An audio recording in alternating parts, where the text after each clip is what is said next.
नमस्कार मंडळी, श्री स्वामी समर्थ. चॅनलवरती पहिल्यांदाच आला असाल तर चॅनलला सबस्क्राईब करून बाजूची बेल आयकॉन प्रेस करा. मैत्रिणींनो, आपण नेहमी विचार करतो की आपणास किचन टिप्स, स्वयंपाकासाठी नवनवीन टिप्स व डिशेससाठी माहिती मिळावी. तर आज मी तुमच्यासाठी स्वयंपाक करताना काही महत्त्वाच्या खास टिप्स ज्यांचा वापर करून तुम्ही आरामात आपल्या किचनमध्ये काम करू शकता. नंबर 1. टोमॅटोचा पल्प काढण्यासाठी कुकरमध्ये मीठ व पाण्यात उकळावे, त्यानंतर त्याची साल पटकन काढता येते. याचा उपयोग टोमॅटो सूप व ज्यूस बनविण्यासाठी करता येतो. नंबर 2. शिळ्या पोळ्यांना कुकरमध्ये 1 ते 2 शिट्ट्या देऊन उकडून घ्याव्यात व तेलामध्ये तव्यावर कडक भाजून घ्याव्या. अशा पोळ्या रुचकर व नरम लागतात. नंबर 3.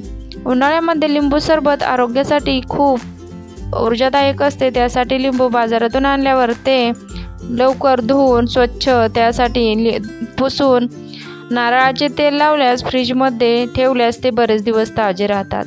नंबर 4. नारळ 2 समान भागात तोडण्यासाठी त्यावर आपले बोट ठेवून जिथून तोडायचे आहे तेथे बोट ठेवावे व नंतर जोरात आपटावे. नारळ तेथूनच फुटेल याची गॅरंटी आहे. नंबर 5.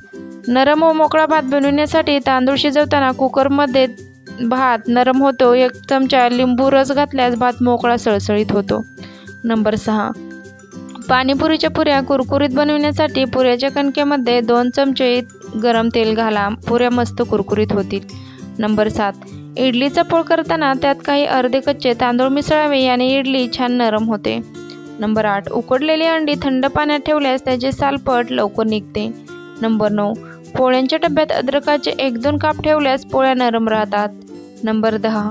वडे बनविण्यासाठी बेसन मिसळल्यानंतर हे मिश्रण व्यवस्थित आहे की नाही हे माहीत करण्यासाठी मिश्रणाचे 1 ते 2 थेंब एका गरम पाण्यात टाकावे व ते नंतर तरंगतील. असे बेसनाचे मिश्रण योग्य झाले आहे हे समजते. नंबर 11. अंडे उकडल्यास ज्या पाण्यात त्याला उकडायला टाकायचे आहे त्यात अर्धा चमचा विनेगर मिसळावे. अंड्याचे द्रव्य बाहेर येणार नाही. नंबर 12. कारल्यामधील कडूपणा कमी करण्यासाठी कारली कापून त्यात मीठ भरावं. अर्ध्या तासासाठी फ्रीजमध्ये ठेवावे. नंतर कारली पिळून काढा, म्हणजे निघणाऱ्या पाण्यातून कारल्याचा कडवटपणा कमी होईल. नंबर 13.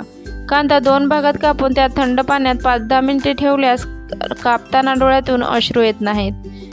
नंबर 14. बटाटे आणि कांदे एकत्र साठवू नये, त्यामुळे बटाटे लवकरच खराब होतात. नंबर 15.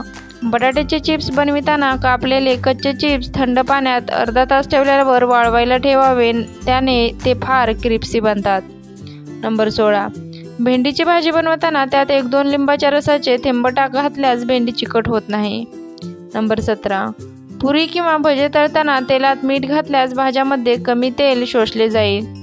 नंबर 18. पनीरला तेलात फ्राय करण्यापेक्षा त्यात थंड पाण्यात ठेवल्यास पनीर नरम व स्पंजी होतात. नंबर 19. एखादी तजेलदार भाजी किंवा मसाल्याची भाजी खरड झाले उकडलेला बटाटा घालावा, भाजीचा खारटपणा कमी होतो. नंबर 20. छोले रात्री भिजवताना त्यात मुठभर हरभऱ्याची डाळही भिजवावी, त्याने छोले छान दाटसर आणि रस्सेदार बनतात. नंबर 21. गाजर, बीट, मुळा, टोमॅटो, काकडी मऊ किंवा शिळ्या झाल्यास रात्रभर मिठाच्या पाण्यात घालून ठेवाव्यात, म्हणजे ते ताज्या टवटवीत होतात. नंबर 22. घुरण्याच्या समस्येने त्रस्त असाल तर रात्री झोपण्यापूर्वी कोमट पाणी प्यावे. असे केल्याने श्वसन मार्ग साफ होतो व घुरणे बंद होते.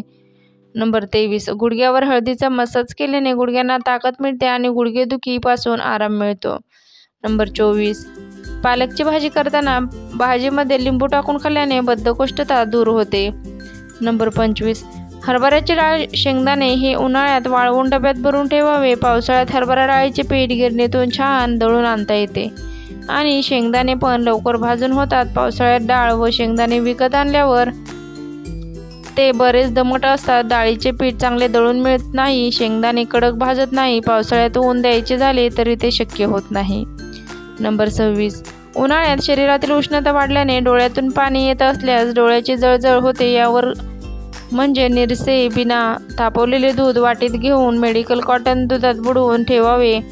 डोळ्यावरती 10 मिनिटे ठेवल्याने लगेच आराम मिळतो. मेडिकल कॉटन घरात नसेल तर सुती कापडही चालते. काकडीचे काप डोळ्यावर 10 मिनिटे ठेवा. डोळ्यावर जळजळ होत असेल तर एका मोठ्या डब्यात पाणी घेऊन त्यात 3 ते 4 कांद्याचा रस टाका व पाय बुडवून ठेवणे. कांद्याचा रस मिक्सरमधून काढावा. नंतर पाय कोरडे करून गावरान गाईचे तूप तळपायाला मालिश करावी. जेवणात उष्ण पदार्थ घेऊ नये. जेवणात काकडी व ताक तसेच दही, जिरे, पोळी यांचा घालून समावेश असावा.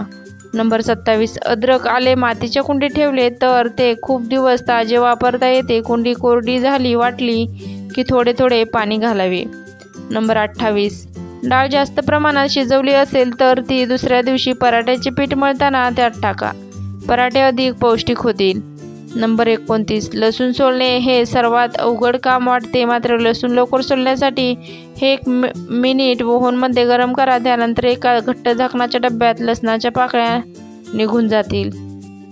नंबर 30. भाजीची ग्रेव्ही घट्ट होण्यासाठी कांदा भाजते वेळी त्यात 1 चमचा बेसन टाका. त्यामुळे ग्रेव्हीला छान स्वाद येईल. नंबर 31. रस काढण्यासाठी घरात ज्युसर नसल्यास फळं किसणीवर खिसावी, छान रस निघतो. नंबर 32. आळूच्या वड्या करताना पाणी स्वच्छ पुसून थोडेसे तेल लावावे आणि वरून पीठ पसरावे. यामुळे वड्या चुरचुरीत होतात. नंबर 33. लाल भोपळा, कलिंगड, खरबूज यांच्या बियाकडे कोणात वाळवल्यानंतर कडक उन्हामध्ये वाळवल्यानंतर सोलून साठवून ठेवाव्या. पदार्थ गार्निश करण्यासाठी त्यांचा उपयोग होतो. नंबर 34. मेथी धुतल्यानंतर थोडे मीठ लावून ठेवा म्हणजे कडूपणा निघून जाईल. नंबर 35. तांदूळ शिजवताना लिंबाचा रस घाला, भात पांढरा शुभ्र होतो. नंबर 36. पुलाव करताना संत्र्याच्या सालीचे चूर्ण मिसळा, यामुळे पुलावला सुगंध प्राप्त होतो. नंबर 37. सॅलड बनवण्याआधी भाज्या आणि फळं फ्रीजमध्ये ठेवा, मनासारख्या आरामात कापता येतात. नंबर 38. रस्सा दाट स्वादिष्ट होण्यासाठी दाण्याचं कूट, नारळाचं कीस मिक्सरला करून रस्स्यात घालावा, भाजी दाटसर होते. नंबर 39. कुठलीही भाजी कमी पाण्यात शिजवावी, भाजी चविष्ट होते. नंबर 40. भांड्याला कांद्याचा वास लागला असेल तर थोडा वेळ मिठाच्या पाण्यात घालून ठेवा. नंबर 41. हाताला किंवा पाट्या वरवंट्याला येणाऱ्या मसाल्याचा वास जावा म्हणून त्यावर कच्चा बटाटा किंवा लिंबू चोळावा. नंबर 42. पुरीसाठी पीठ मळताना त्यात थोडं दूध व बेसन मिसळा, पुऱ्या खुसखुशीत बनतात. नंबर 43. मसालेदार पदार्थाची करी घट्ट करण्यासाठी त्यात तिळाच्या पेस्टचा वापर करावा. नंबर 44. अंडे उकडण्यापूर्वी पिण्याने त्याच्या कवचावर अगदी लहानसे छिद्र करा. उघडल्यानंतर अंड्याचे कवच सहज काढता येते. नंबर 45. कोणतेही पीठ चाळताना चाळणीत छोटीशी वाटी ठेवावी, पीठ लवकर चाळले जाते. नंबर 46. आले स्वच्छ करून फ्रीजमध्ये ठेवल्यास अधिक काळ टिकते, तसेच सहज चिरता व खिसता येते. नंबर 47. फुलकोबीमध्ये आळ्या असतील तर एका पातेल्यामध्ये त्याचे छोटे छोटे तुकडे करून टाका. 1 चम्मच हळद मिक्स करा. गरम पाण्यात फुलकोबी 5 मिनिटे बुडवून ठेवा आणि नंतर गॅस बंद करा. कोबी बाहेर काढा व त्यातील आलेले जंत बाहेर येतील आणि तुम्ही ती भाजी परत स्वच्छ धुवून पाण्याने करू शकता. नंबर 48. हिरव्या पालेभाज्या लोखंडी कढईमध्ये शिजवाव्यात, लोहाचे प्रमाण जास्त असते. नंबर 49. एखादा नवीन पदार्थ करताना सर्वात अगोदर रेसिपी नीट वाचा व त्यासाठी लागणारे साहित्य एका ठिकाणी गोळा करून ठेवा. योग्य प्रमाणात साहित्य असेल तर रेसिपी बनवायला सोपी जाते. नंबर 50. स्वयंपाकासाठी लागणारे मसाले, चटण्या, पेस्ट, प्युरी अगोदरच तयार करून ठेवा म्हणजे स्वयंपाक करायला वेळ लागणार नाही. नंबर 51.